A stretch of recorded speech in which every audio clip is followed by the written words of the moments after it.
Hi, my name is Sean House, and this is my Unit 4 Persuasion speech. My audience tonight is going to be my wife, right here, and I'm going to go ahead and get started.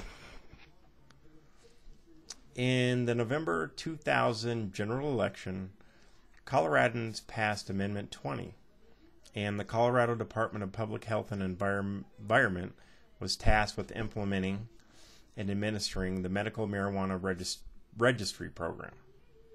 In March of 2001, the State of Colorado Board of Health approved the rules and regulations pertaining to the administration of the program, and on June 1st of 2001, the registry began accepting and processing applications for registry identification cards. This information off the Colorado Department of Public Health and Environment tells us what steps the Colorado state government took to implement the legalization of medical marijuana. But one thing that I believe was overlooked was our state government putting a sales tax on the marijuana. IBS, chronic pain, glaucoma, HIV or AIDS, severe nausea or seizures. All of these are possible medical health issues that would warrant the use of medical marijuana in Colorado. Attorney General John Suthers recently said that in his opinion, medical marijuana is a tangible product. Therefore, he can collect state sales tax on the marijuana sold from the dispensaries. I believe he is correct.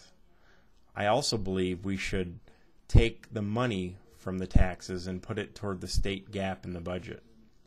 In addition, I think that taxing the marijuana will lend legitimacy to the dispensaries and its clients. First, I want to look at how taxing medical marijuana would help to legitimize and regulate the industry. There are rules and regulations that were put into place in March of 2001 for the operations and distribution of medical marijuana. However, it has been mentioned in the news quite frequently as of late that many of these establishments and their customers are not on the up and up. People are worried that because of the amount of dispensaries that are suddenly popping up, that it will be too hard to ensure that all of them are following the rules. With neon images of pot leaves in the windows and patients filtering through at a steady pace, many people have fallen skeptical of the legitimacy of this practice. Advocates of medical marijuana are in heavy support of taxing, hoping that it will remove the social stigma that is attached to marijuana use and bring order and oversight to the fast-growing business. I hope that the taxing of marijuana will show that these dispensaries and users are in fact legitimate.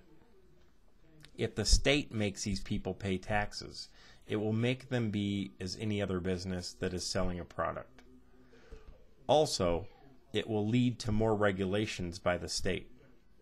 It is my belief that this will help those of us who do not use medical marijuana accept this as a legitimate practice and not perceive these people as drug dealers with an office.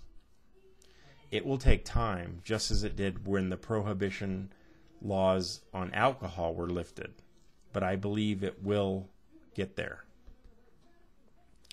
Next, I want to look at the state's budget. Depending on which news station you watch, the Colorado state budget is roughly $250 million short.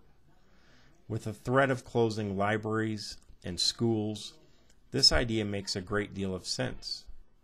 It has been proposed that dispensaries would have to pay a 2.9% sales tax.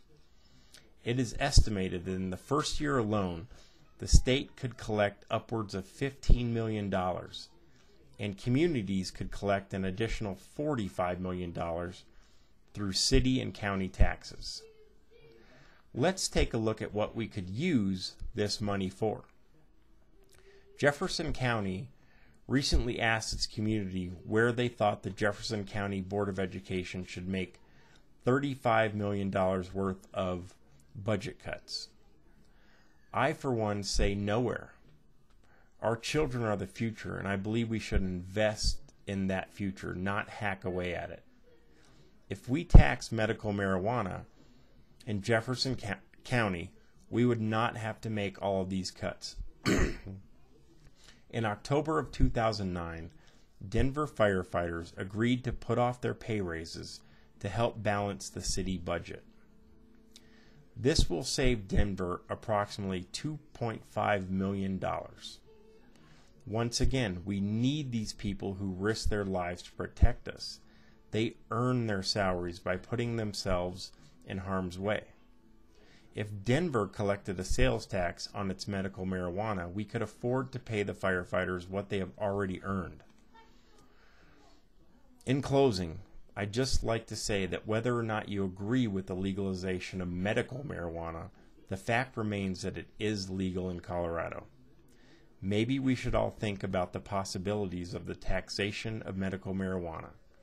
As Attorney General John Suthers stated, this is a tangible product and therefore subject to sales tax, the same as soap, clothing, or cars that you may purchase.